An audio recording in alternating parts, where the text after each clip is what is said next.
natural disasters, food crisis, and a war in the sea lost by the Chinese Communist Party. These are some of the predictions the French philosopher Nostradamus predicted for 2024. That and more after the break. Is regarded by some as aligning with the future king of prophecy, while Prince Harry, excluded from the royal family, is not seen as a contender. It remains to see how much of these predictions will be fulfilled in 2024, and for this, only time will tell. David Vives, NTD News, Paris. Different countries have their own unique ways to ring in the new year. We bring you some of the most memorable celebrations from around the world. 2024 arrived in style on Monday. Celebrations at iconic locations were enjoyed by millions of people worldwide. Each country has its own style of ringing in the new year, like this unique lantern release in Tokyo. Japan is among the first to celebrate the holiday due to its location far east. Revelers in Auckland, New Zealand were treated to fireworks and a light show atop the 1,000-foot-tall Sky Tower there. Sydney, Australia thrilled the audience with a spectacular fireworks display set off from multiple locations. In Seoul, Korea, they literally rang in the new year on a massive bell, followed by a fabulous light show. Taiwan's celebration was located around the 1,600-foot 101 Tower in Taipei. Europe had plenty of great celebrations too, like this one at Berlin's famous Brandenburg Gate. The chimes of Big Ben rang in the new year along London's River Thames. Hundreds of thousands converged on the Champs-Élysées in Paris for a festive celebration there. Different cultures may have different ways to celebrate the new year, but one thing is certain: audiences look forward to each festive observance.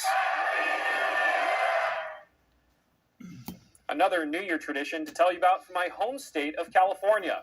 The annual Rose Parade just took place in Pasadena. Tens of thousands of people flocked to the streets of Pasadena, California this morning to view the colorful floats in the 135th Rose Parade. This year's theme, celebrating a world of music, the universal language. Six-time Emmy winner, actress, and singer Audra McDonald was the parade's grand marshal. In addition to the floats, the parade features marching bands from around the country. Although it was a chilly 41 degrees when the parade began, the Rose Parade is normally a way for people living in Southern California to promote the area's mild winter temperatures. The first Rose Parade was held in January of 1890. And we'll have all the highlights of the Rose Parade in NTD Evening News at 6 p.m. Eastern, 3 Pacific. Thank you so much for watching NTD Newsroom. I'm Jack Bradley. We wish you a Happy New Year. Leaders who the signers say betrayed the Constitution, including former and current Joint Chiefs of Staff. A number of the veteran signers are now running for Congress and state-level political offices. They pledged to seek accountability by reducing alleged perpetrators' retirement income to zero. Several prominent people, including former President Bill Clinton and Britain's Prince Andrew, could be getting some unwanted attention this week. This after many secret court papers about the late sex offender Jeffrey Epstein will become public. Now, the documents are from a 2015 lawsuit from Epstein accuser Virginia Giuffre. A judge decided that there's no good reason to keep the ex-president's name and the over 150 other names hidden in the records. The names were previously known only as John and Jane Does. Clinton will allegedly be revealed as John Doe 36. Manhattan federal judge Loretta Preska made this decision just before Christmas. The judge said the documents can be opened after January 1st. Fallen crypto king Sam Bankman-Fried will now not face a second trial. Our prosecutors told a New York federal court last week that they don't plan to proceed. The disgraced founder of crypto exchange FTX was found guilty in November on 7 counts of fraud and conspiracy related to the company's collapse. A second trial was set for March on 5 additional charges. They were severed from his original proceedings. Prosecutors in their filing said most of the evidence that would be presented in the second trial was already offered in the first, and they stated that Bankman-Fried's current conviction would suffice. Bankman-Fried is scheduled for his sentencing in March. He's facing up to 110 years behind bars. Lethality, readiness, and being properly equipped. These are the things that should be our priorities. Not putting things in there, or in other cases, what they're trying to say is, well, we didn't put it in, yes, but you didn't also take it out when it comes to things like travel abortion, when it comes to things like federal funding for transgender affirmation surgeries. But the big poison pill for me, we used to always complain in the Republican Party about the Democrats under Nancy Pelosi putting these poison pills where it's kind of a danged if you do, danged if you don't type of situation. Well, we just did that with Section 702 with a reauthorization of FISA, the Foreign Intelligence Surveillance Act, that legitimately has been confirmed to have been weaponized and abused over 287,000 times by the deep state FBI. And now, without reforms, without any type of removal, repercussions, or penalties for those who are violating it, we're allowing this to go back in to violate Americans' Fourth Amendment rights. I mean, think about the hypocrisy of this for a moment. Our military, who the National Defense Authorization Act is supposed to be protecting and strengthening so that they can protect our privacy, freedoms, and rights, we then put the reauthorization of 702 that violates their privacy, freedoms, and rights. I mean, you can't make this up. Tell us about FISA, exactly what it does. Now, FISA's original intention was to try and ensure that we had a foreign intelligence surveillance capability that would enable us to stop terroristic activities prior to them occurring. And I think everyone can agree that that's something that we want. The issue, though, is that within FISA, and there's multiple sections, the one that I'm keying off on primarily is Section 702. Of Section 702, you have also Article 1 of that would even enable some of the actual spying or some of the surveillance to be utilized against Americans here on our home soil. So that's that Fourth Amendment violation that I'm talking about. Not to mention, they can't define what the actual degrees of separation is necessary in order to not trigger FISA. This is the thing, by the way, that people like Edward Snowden and Kash Patel and all the others have been warning all of us about, essentially, even Rick Grinnell, our former, DNI. And so, for me, the idea is that if you want to have an intelligence surveillance program to help prevent terroristic activities, I'm all for it. But make sure that that's not being abused and utilized against, one, things like Crossfire Hurricane, which we're all familiar with, that was utilized against the Trump administration, was used against General Michael Flynn. Like the fact that it's been used against 9 or 10 other United States congressional members. So there has to be criteria and things that are set in there that can prevent this moving forward in the future, and authorizing or reauthorizing bad policy. So what do you say to the argument that if we don't have it in place, then we'll be less secure? And what is the solution? Well, I disagree with that assertion to begin with. There's other sections within the Foreign Intelligence Surveillance Act that also does very similar things. And so it's more of almost like a habeas corpus type of coverage as they would utilize the AUMFs for, right? So I think that there is a good thing that can come out of this. I think the problem, however, is that there must be necessary reforms. And unfortunately, everyone who's been in politics for more than a couple terms are terrified to put in reforms because they're technically saying in their minds that one of the bills that I may have voted yes to pass is actually not as good as what I thought it was. And in reality, what they should be saying is that with evolving times, our policies and legislation should also be evolving to ensure that it's more relevant today than it was yesterday. Congressman, I want to ask you about the aid packages to Ukraine and Israel. Do you believe that they should be separated? And when it comes to Ukraine, I mean, it's fundamentally different. What should the objective be there? What would you like to see?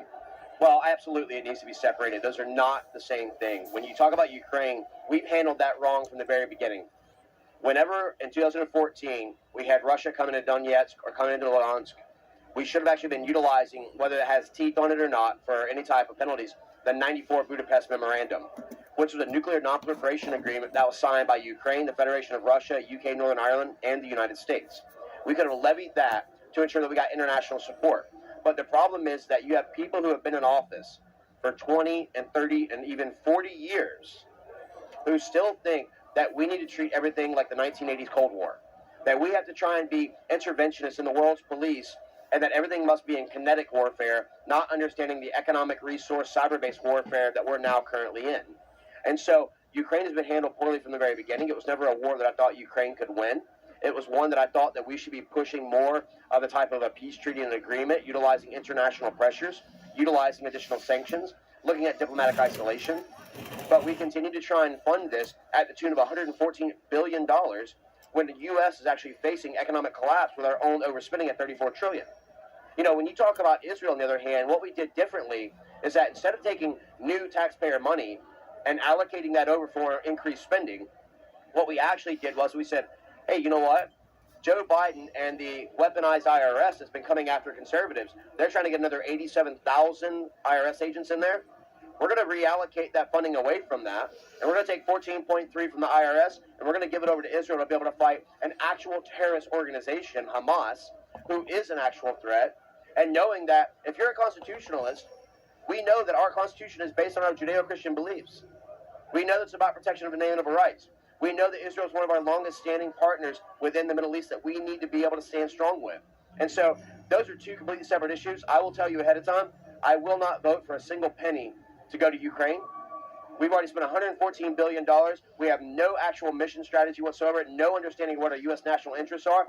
Let's focus on the things that matter, like protecting Israel's right to be able to defend itself, and also securing our border. The greatest threat that we have in America right now, the fentanyl overdoses, the increase in cartels, the sex and human child sex trafficking that's going on in this nation. Let's focus on the securing of our own borders so we don't have our October 7th like Israel had, or another 9/11 at home. Congressman Mike Gallagher, he's heading up the committee, select committee on the Chinese Communist Party. There's a lot of things coming out of that select committee, one of which most recently was China's transnational repression on U.S. soil. How concerned are you about the CCP's growing influence in our country? Well, I think that we have to acknowledge two things. Economics are our greatest outside of our border domestic issue, and China, they're our greatest existential threat from an international perspective. The China, Russia, Iran, North Korea geopolitical alignment is something that every American needs to be concerned with. Their advancement of BRICS, the Brazil, Russia, India, China, and South Africa geopolitical alignment that's expanding out. We need to think about the Belt and Road Initiative expansions, which looked at the Eurasian expansion, the control of Africa and Oceania to cut off Western Hemisphere supply chain. Their goal with Russia and China, why they modified their constitution, isn't just their tyrannical, authoritarian, and dictatorship-style ruling. It's about eliminating the U.S. dollar as the global currency. That's why they utilized their, marriage of convenience with Russia for the Chavez of Venezuela, with Petro in Colombia, the economic coercion that they've thrown into Honduras and Panama to control the tariffs, taxation, and passage through the Panama Canal. The idea that they're now ingratiating themselves more in the Western Hemisphere, and they're actually responsible for all the chemical precursors and the things that are being printed, the fentanyl that's coming across our borders. They are on a multi-pronged front. They're at an economic resource cyber-based warfare against America. And so we have to understand that we need to be looking at elimination of double taxation on Taiwan. We need to be looking at the ideas of decoupling away from adversarial nations, and they're not a competitor, they're an adversary. So getting away from China, taking control of our supply chain, taking control of our actual ability in the industrial base, stopping the idea of continuing to export to countries that are looking to destroy us. And the problem is that when you've got people like Joe Biden who are so corrupt and so inept and feckless, who are so weak on China, weakness invites aggression. And that's why you're seeing this emboldened approach by China to advance their problems in, their support of Iran, who is backing Hamas, their support of Russia, who is invading Ukraine. They want to drag us into these endless wars because they know economically it is a really disadvantage for the American people, but also it's great for them because we buy a lot of our actual raw material goods. They control 15 of 16 rare earth mineral mines. So we need to wake up and understand China is not a competitor, they're not an ally, they're an adversary, and we need to be decoupling away. Congressman Corey Mills, thank you so much. The Chinese Communist Party's connection to the unprecedented amount of fentanyl coming through our southern border, and what a group called Border 911 is doing about it. That and more when we return.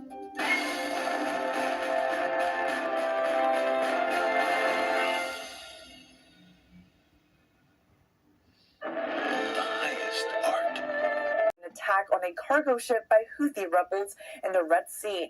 The U.S. military says it's the first time they've killed Houthi rebels after the Iranian-backed group started launching some 20 attacks against commercial vessels in the vital shipping route. The Houthi says they're doing it to retaliate against Israeli operations in Gaza. The White House, while saying that the U.S. will continue acting in self-defense, says that the U.S. does not want to widen this conflict. We don't seek a conflict wider in the region. We certainly aren't looking for a conflict with the Houthis. The best outcome here would be for the Houthis to stop these attacks, as we have made clear over and over again. Some Republican lawmakers, including Congressman Mike Turner, are urging President Biden to take stronger action against the Houthis, saying that the lack of it would embolden Iran in the region. According to Iranian state media, Iran's foreign minister at a Monday meeting thanked the Houthis for what they called their powerful stance in supporting the oppressed people of Palestine. The Houthis, meanwhile, have warned that it will start attacking U.S. warships in the Red Sea if Washington orders attacks on the group in Yemen. The White House, meanwhile, saying that it's not ruling in or out any option, but will make intelligence to generate case citations for a court filing. But Cohen says that he didn't know the case citations were non-existent. Cohen and his attorneys in their court filings are requesting early termination of Cohen's supervised release. But a judge flagged the cases, cited in their brief, saying, as far as he could tell, they did not exist. Cohen said he used Google Bard to come up with the information, not realizing the service would generate false case citations and descriptions that looked legitimate. Cohen said as a non-lawyer, he hasn't kept up with the latest trends or related risks. He's also assumed his lawyers would review his information. The Chinese Communist Party recently unveiled its plans to mass-produce humanoid robots with robotic limbs and brains. It's an effort of the regime's manufacturing sector to beef it up. For more on the global impacts of China's robots, I spoke with Adam Savitt, the director of China Policy Initiative at the America First Policy Institute. Adam Savitt, welcome to the program. Really great to have you on today. Thanks for having me. Now, with China's plan to mass produce these humanoid robots, how would this impact the global market? Well, it could be crucial for this emerging market.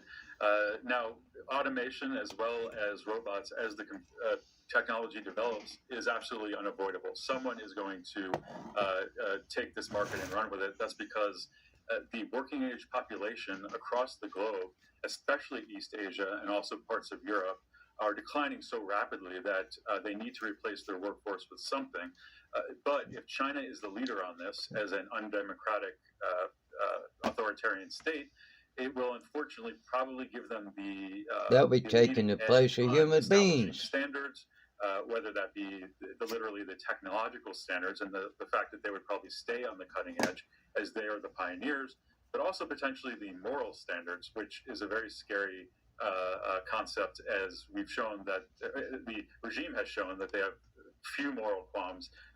They are carrying out what the U.S. government has called a genocide, of course, in the Xinjiang province. So they would seem to have no compunction about using this technology to crack down on their own people and threaten the rest of the world. Right, and pushing their propaganda overseas. We've seen some of that with TikTok. And now, how would these communist robots be used to spread this ideology? I mean, according to this new document here, all of these robots are going to have brains that are, quote, guided by Xi Jinping thought on socialism with Chinese characteristics for a new era. I mean, just the phrase and you reading it is quite haunting. That just thinking about that automated robots would be carrying this really terrible system of thought and system of governments. However, I don't think the individual robots would really necessarily be used for propaganda. I wouldn't think that they'd have capabilities beyond what a human being would, meaning perhaps they could speak at a conference, or they could be placed in a mall or some other public setting and sort of give a presentation. But I really think where the danger of the propaganda lies is in an app like TikTok, other social media, and even traditional media, newspapers, TV, websites. So that's what I'm more concerned about. And can you go a little bit deeper into that and how they're utilizing these platforms to spread that ideology? Sure. I mean, the most bold and the easiest to see, especially over the last 2 to 3 months with the conflict between Israel and Hamas, something like 90% of the hashtags involved in that conflict are pro-Palestinian or pro-Hamas, however you wish to frame it. And of course, the user base of TikTok is massively concentrated in the 18 to 24, or sometimes you see it 18 to 29 framed in that way. But whatever it is having a massive effect on the voters of that generation. You see massive disapproval of the Biden administration's actions in the Middle East. Infiltration of media, both online and traditional, will often use issues interfere that are with the election too within the United States, whether that be abortion or gun control, or, as I mentioned, controversial foreign policy issues. But the point of the CCP infiltration is to create more discord and have Americans fighting with each other. And whatever means they can use for that, they will seize. Now, as far as the U.S. and other nations, how should they respond to this new development in China? The absolute most important response, and this goes for AI, this goes for robotics, this goes for the fusion of the two, it goes for quantum computing, is we need to crack down on the foreign direct investment. That means investment from the United States into CCP companies that act in these very strategic, crucial industries. And the key thing to keep in mind there is that every corporation within the CCP engages in civil-military fusion.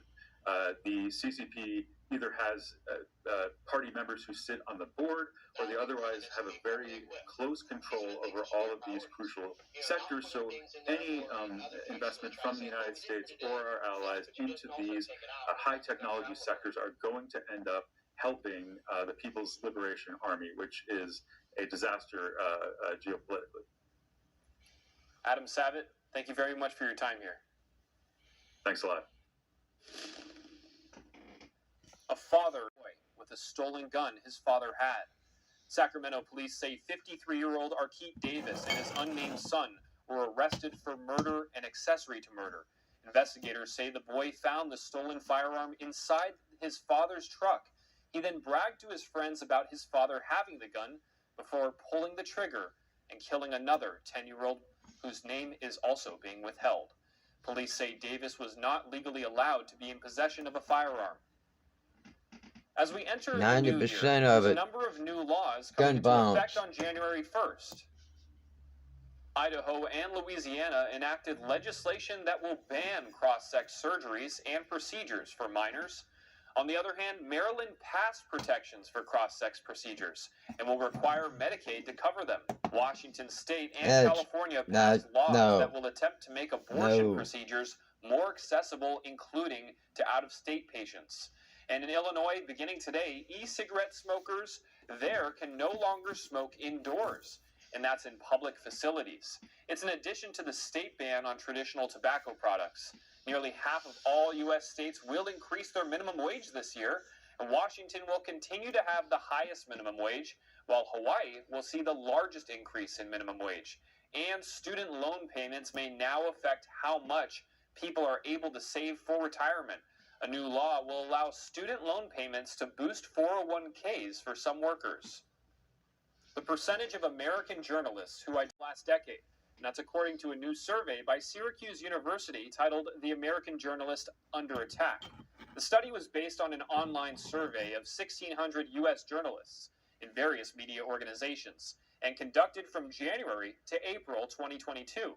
It says that just over 3% of journalists identify as Republicans, compared to 36% of Democrats and 52% of independents. Compare that to the university's first survey. In 1971, nearly 26% of journalists said they were Republican. In 1982, that number dropped to 19%. It was at 16% in 1992. It slightly increased to 18% in 2002. But by 2013, it dropped to 7% and to 3% in 2022. If you're looking for an uplifting experience to bring in the new year, we found the one just for you. Many theater goers have expressed being moved, inspired, and uplifted during the world tour of Shen Yun Performing Arts. One of its 8 dance companies took the stage in California over the weekend. NTD's David Lamb reports. Shen Yun Performing Arts performed in the theater behind me over the weekend. They have plans for San Francisco, Berkeley, and other areas on the West Coast as well. Let's hear what audience members have to say. Patrons watched Shen Yun at the San Jose Center for the Performing Arts in California. China hates It was this the show. second time for this married couple. The first time we were here, the opening music and the opening dance, I was crying. I mean, it was that beautiful, that stunning. To see it for the first time was amazing. I've been fighting cancer for 3.5 years.